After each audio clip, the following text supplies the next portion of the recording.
Ask Ronnie about the rib on Ole Anderson. Okay. Oh, I need to hear this one. Yes. Yeah. Okay. So Ole Anderson. This is my number one rib I ever pulled in all my entire life. Okay. And I didn't mean it as a rib at first.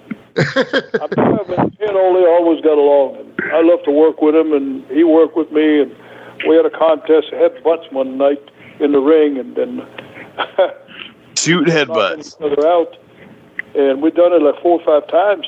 I'd headbutt him, and he'd headbutt me, and I mean hard. And you'd see stars, and for some reason we quit without saying a word. He quit, I quit. Well, 20 years later, he said to me, he says, I still remember that. Because I was 270 and I was about 235. And he says, man, I couldn't knock you out. I said, well, I couldn't either.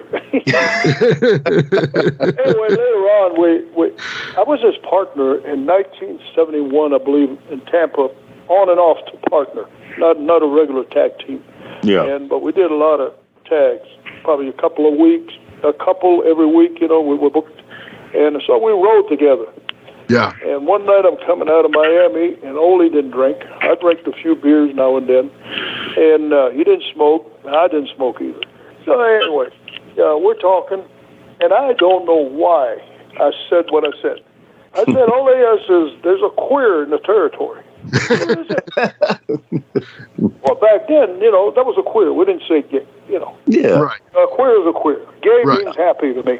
Right. And so I didn't know there was a guy that was happy in the territory.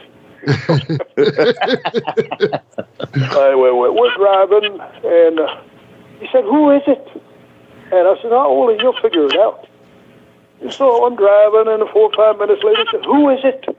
And I said, what the hell? I said, Ole, you're going to figure it out, man. There's only about 40, 45 guys in the territory, and I'm not going to tell you. Well, damn it, he says, tell me. So anyway, a few minutes. This went on for 250 miles, all the way to Tampa, where we lived. He lived in an apartment complex, and he went through all the names. And he said, so-and-so? No. Damn it.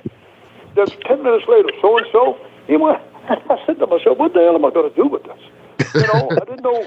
I didn't intend to pull a rib. And so I pull into the apartment. And before he gets out the car, he looks at me and he says, damn it, you going to tell me who it is? I said, Ole, sleep on it. You'll figure it out. And he opens the door. I popped the trunk open, and this is 2 o'clock in the morning now. He's married. He's been there for about a year in those apartments. He's got little blonde kids and a wife, and he's on TV every week. And so he goes, gets his bag out of the trunk. He walks up to my window and he says, damn it, are you going to tell me? I said, Ole, sleep on it.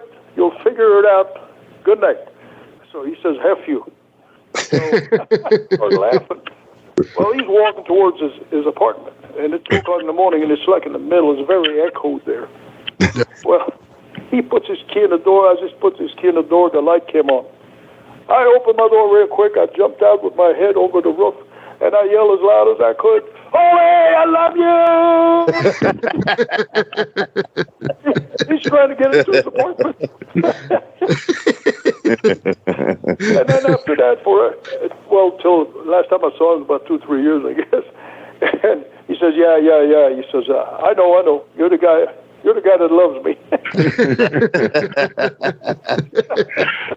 But nobody gets ribs on Ole, so that's the classic. Yeah, that's awesome. He's always on the watch. He's a pretty sharp guy, pretty smart. Oh yeah, it's hard to pull a rib on. Yeah, absolutely. This has been a James Rock Street production.